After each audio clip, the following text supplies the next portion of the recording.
bienvenue sur cette vidéo sur le produit scalaire. Alors ici on montre quelques applications du produit scalaire et notamment un exercice type qu'on va décliner sous deux ou trois formes consistant à trouver un angle. Donc je vais prendre un premier exemple, je vais tracer un quadrillage comme ça. Et puis je vais prendre deux points au pif sur le quadrillage, par exemple lui, je suppose que c'est un quadrillage régulier bien sûr. Voilà. Et donc je vais me demander combien vaut cet angle que je trace ici,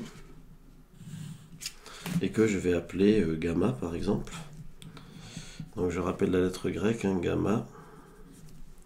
Voilà. Alors pour résoudre cet exercice, eh bien je vais donner des noms aux points. Je vais donner des noms aux points, par exemple A, B, C, et je vais donner l'unité de mesure que je souhaite. Et par exemple, je vais dire qu'un carreau a pour largeur 1. Donc je suppose que les carreaux sont carrés, donc j'ai 1 aussi verticalement. Alors, eh bien tout simplement, je vais calculer le produit AB scalaire AC de deux manières. Donc la manière la plus intuitive, ça va être AB fois AC fois le cos gamma. Ça c'est la formule qu'on appelle la formule trigo du produit scalaire. Alors AB, comment je le calcule? Il fait racine de 5. C'est le théorème de Pythagore. 1, 2, donc 1 au carré plus 2 au carré, 5. Donc racine de 5. AC, c'est pareil. Là j'ai 3, donc au carré ça fait 9. 4 au carré ça fait 13. Racine de 13 fois cos gamma. Et là je me dis, si j'arrivais à attraper le produit scalaire d'une autre manière, eh bien je pourrais en deviner la valeur de cos gamma. Alors pour trouver d'une autre manière, tout simplement, je vais dire que je prends un vecteur i, un vecteur j, c'est-à-dire je définis un repère vectoriel, et je vais regarder quelles sont les coordonnées de... Pardon, j'ai fait une erreur tout à l'heure, c'était AC bien sûr là. Je vais regarder quelles sont les coordonnées de AB. Donc les coordonnées de AB tout simplement c'est 1 et 2. Et les coordonnées de AC, eh bien c'est 3 et 2. Et donc le produit scalaire, je l'ai directement 3 plus 2. Donc 1 fois 3, 3. 2 fois 2, 4, 4 et 3, 7. Donc c'est ce qu'on appelle la formule cartésienne, xx' plus yy'. On la voit en bas de l'écran. Donc par rapport au bas de l'écran, nous avons utilisé la formule 1 et la formule 2 que nous mélangeons. Alors la formule 4, ça aurait été difficile parce qu'il aurait fallu trouver exactement où arrive le projeté. Et ça, c'est pas simple. Ou bien prolonger là et voir où arrive C quand il se projette. Ça, c'est pas évident. On aurait pu faire aussi avec Al-Kashi, on va le voir. Et donc ici, en rassemblant les deux, eh bien, on trouve cos gamma égale 7 sur racine de 13 fois 5. Donc 13 fois 5, ça fait 65. Voilà. Et donc ça nous fait gamma avec la calculatrice environ 29,7475. Bon, on peut dire 74 degrés. Voilà. Alors, on pourrait se demander maintenant, si on avait pris la formule d'Al-Kashi, peut-être que ça aurait été plus rapide. Alors allons-y, AB scalaire AC, ça nous fait 1 demi de, AB au carré on l'a déjà fait, ça fait 5, plus l'autre il fait 13, moins ce BC au carré c'est facile, parce que BC ça mesure 2, donc BC au carré ça fait 4. Donc 5 et 13, 18, moins 4, 14 sur 2, 7. En fait, ça va à peu près aussi vite. Quand on a des quadrillages, en général, on préfère utiliser la formule cartésienne. On va faire un deuxième exemple. Et donc le deuxième exemple va consister à dessiner un carré. Et sur ce carré, je vais diviser les côtés en 4. Et puis je vais prendre des points au pif, encore une fois. Donc par exemple, je vais prendre celui-là et celui-là. Et ensuite, je vais prendre celui-là et celui-là. Et je vais m'intéresser à l'angle ici. Donc, on va lui donner un nom. Par exemple, on va l'appeler θ. Donc, je rappelle, pour ceux qui ne connaissent pas bien, celles et ceux qui ne connaissent pas bien l'alphabet grec, ça, c'est petit θ. Alors, je vais donner des noms aux points. A, B, j'ai envie de changer. J'en ai marre de ABC. Je vais l'appeler ABU. Tiens. ABU. Et du coup, je vais m'intéresser au produit scalaire AB scalaire AU. Alors, il faut que je définisse une unité de mesure. J'ai le choix. De toute façon, tout sera cohérent. Si je dis que le carré fait 10, ou si je dis que le carré fait 0,5, longueur du carré, je veux dire, j'obtiendrai le même angle θ, parce que tout se simplifie à la fin. Alors moi, j'ai envie de dire que, pour simplifier mes calculs, ceci, je vais dire que ça mesure 1.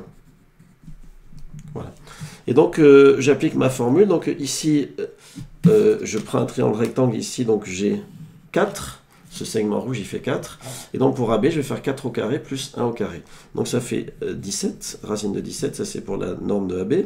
Ensuite, AU, ben, c'est pareil, j'ai 4 au carré, sauf qu'au lieu d'avoir 1 ici, j'ai 2.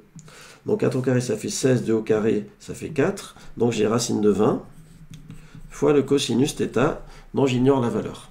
Et ensuite, je vais calculer le produit scalaire AB à U, et cette fois-ci, ben, comme je n'ai pas de système de coordonnées, bon, je pourrais en faire un dans le carré, hein. Je peux trouver, on va le faire si éventuellement, bon. Mais j'ai envie de faire avec Al-Kashi, donc ça va me faire AB carré, 1 demi, pardon. Hein.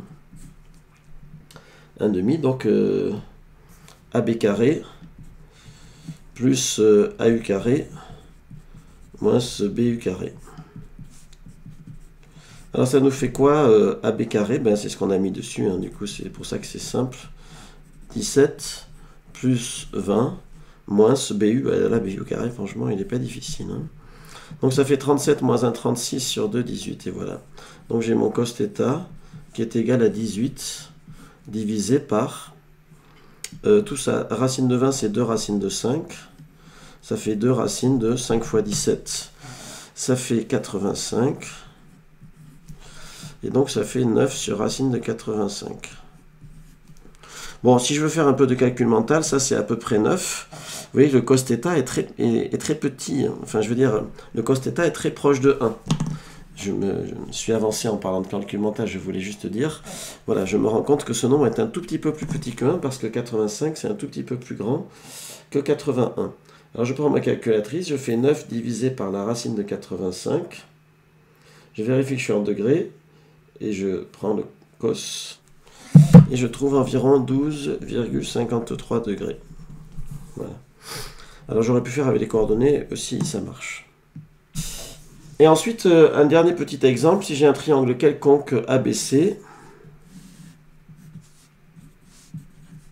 et je m'intéresse à l'un des angles.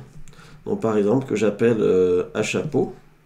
Voilà, et donc le triangle, on marque les sommets comme ça, avec les noms des côtés. Donc petit c c'est la longueur de BA, on marque les lettres opposées.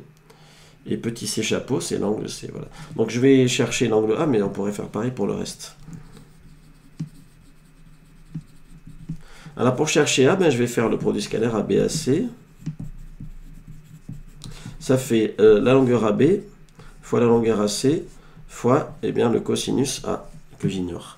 Mais maintenant si je fais avec Al-Kashi, donc là, je suis dans du pur Al-Kashi, là, je ne peux pas faire avec les coordonnées. Donc si je fais avec Al-Kashi, ben, j'obtiens quoi? J'obtiens 1 demi de B au carré plus C au carré moins A au carré.